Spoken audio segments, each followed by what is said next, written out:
안녕하세요. 부세알람의 10분 세금 이야기입니다. 이번 시간에는 그 주택임대 사업자 관련해서 좀 일단 주택임대 사업자라면은 이 정도는 알고 계셔야 나중에 뭐 혜택 받을 거 혜택 받고 뭐 불이익이 없을 수 있기 때문에 적어도 지금 주택임대 사업자 등록한 분이나 이런 기본적인 내용을 좀 일단 알아두시면 좋을 것 같아서 한번 내용을 다뤄보기로 했습니다. 일단 주택임대사업자 처음 시작 단계죠. 처음 시작 단계. 좀 하고자 할 때는 그 시작 단계, 이제 등록 단계라고 해야죠. 이럴 때는 주택임대사업 등록을 하셔야 되고 사업자 등록을 하셔야 됩니다.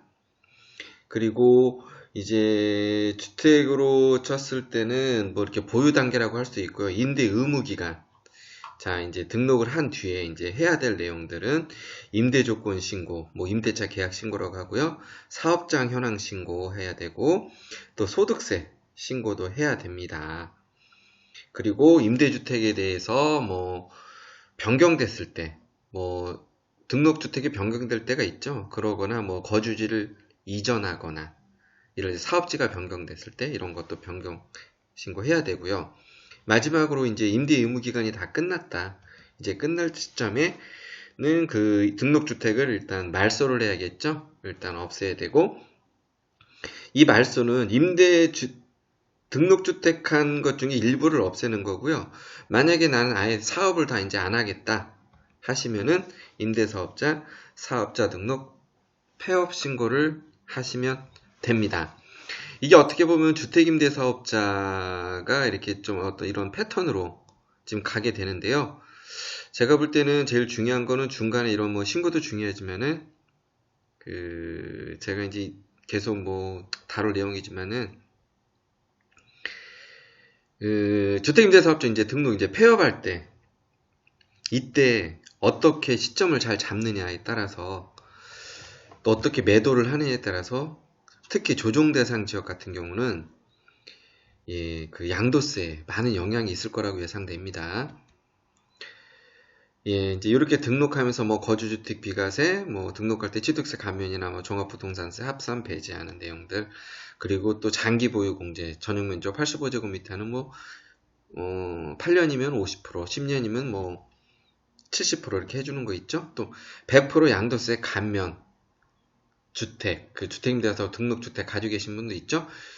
이 부분 여기 이 감면주택도 좀 중요한 부분이 많습니다. 여기도 이것도 좀 다룰 거고요. 그리고 양도세 중과 배제 내용 1년에 이런 내용들 때문에 나중에 뭐 가지고 있는 것도 중요하고 일단 또 두 번째 임대 의무 기간이 되게 중요합니다. 의무기간이 중요하고 나중에 언제 말소하고 폐업하느냐 이거에 따라서 또 양도세 내는 희비가 엇갈릴 수 있습니다.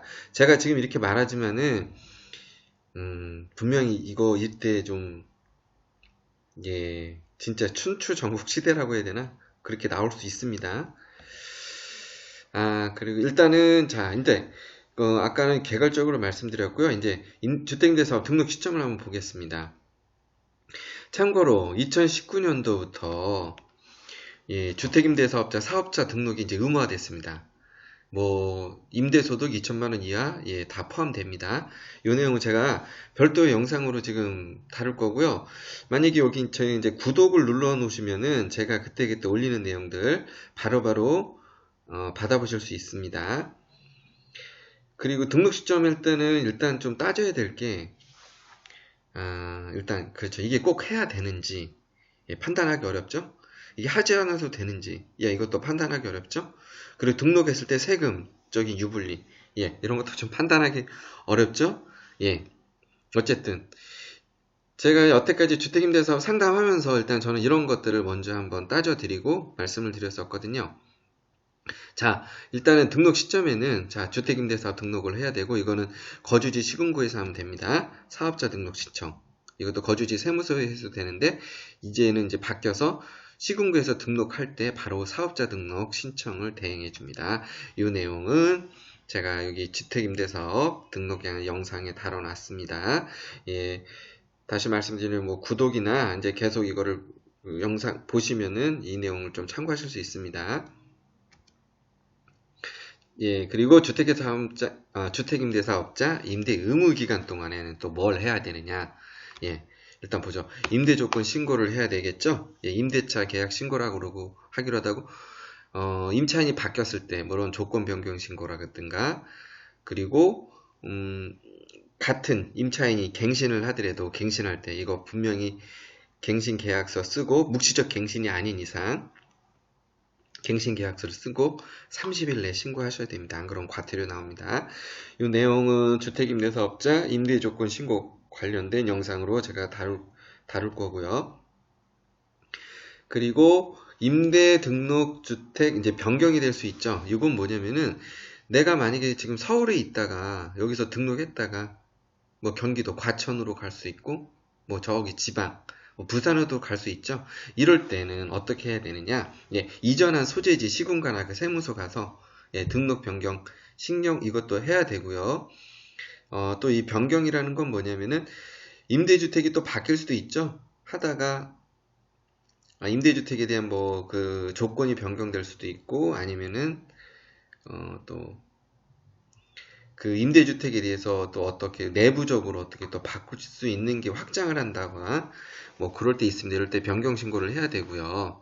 참고로 이런 것들은 다 지금 랜텀이라고 무선으로 그러니까 온라인으로도 가능합니다. 요거는 제가 이제 좀 나중에 여유 있을 때 시간 될 때 좀 다루기로 할 거고요.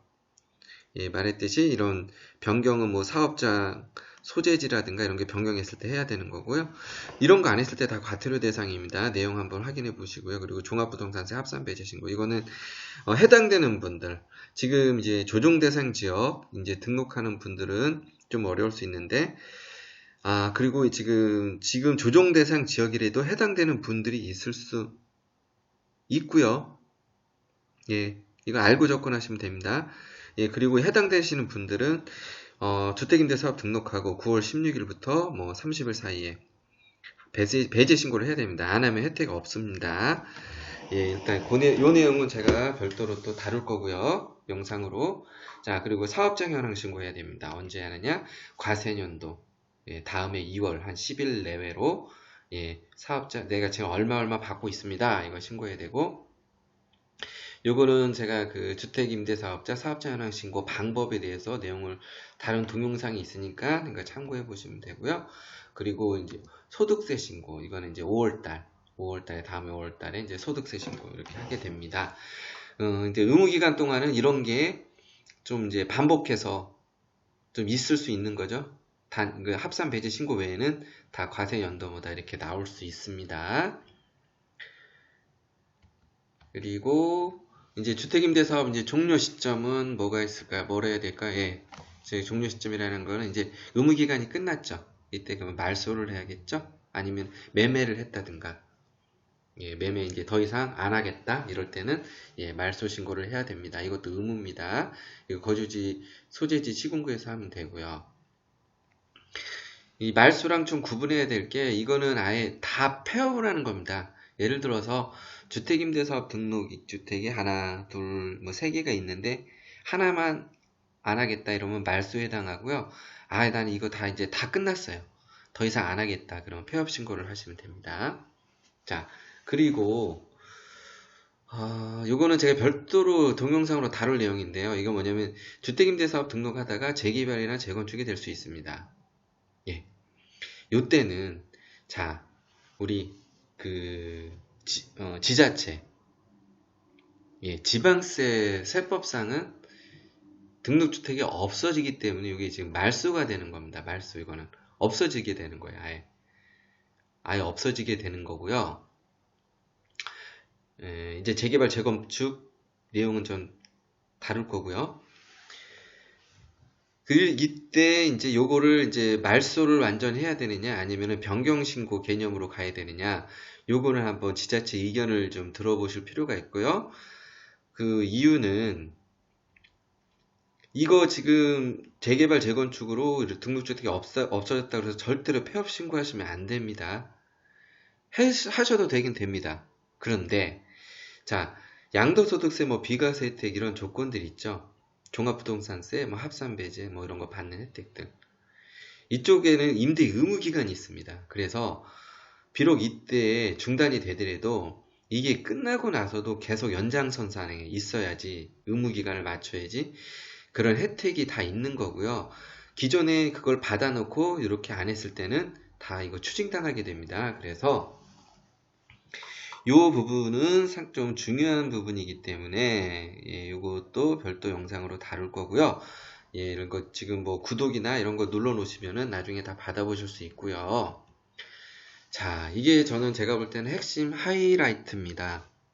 뭐냐면은 지금은 크게 문제 없지만 이제 최근 작년 그렇죠, 2017년도 파리 대책부터 그 조정 대상 지역 뭐 지정되고 여러 가지 좀 변화가 있습니다. 제가 하나하나 이제 짚어드리겠지만 이제 요 양도 시점에 이제 폐업이나 말소 이런 부분을 잘 검토하셔야 된다는 거예요. 이제 지금 나영호는 지금 어떻게 이해가 안 가실지 모르겠지만 이제 제 내용을 계속 듣다 보면은 이해가 가실 이게 제일 어떻게 보면 중요할 수 있습니다. 나중에 양도할 때. 지금 이런 내용은 어느 곳에서도 얘기는 하는 데가 없고요. 분명히 이런 시기가 올 거고 이것 때문에 아마 제가 볼 땐 소송도 많이 있을 수 있고요. 유권 해석도 많이 나올 수 있는데 이 내용에 대해서 한번 좀 짚어드릴 거고요. 오늘은 여기까지 할 거고요. 좀 도움이 되셨다면은 추천이나 좋아요 부탁드리고요. 그리고 다음 시간에 또 다른 내용으로 찾아뵙도록 하겠습니다. 참고로 이제 구독을 눌러주시면은 제가 올리는 내용들 계속해서 업데이트 받아보실 수 있습니다.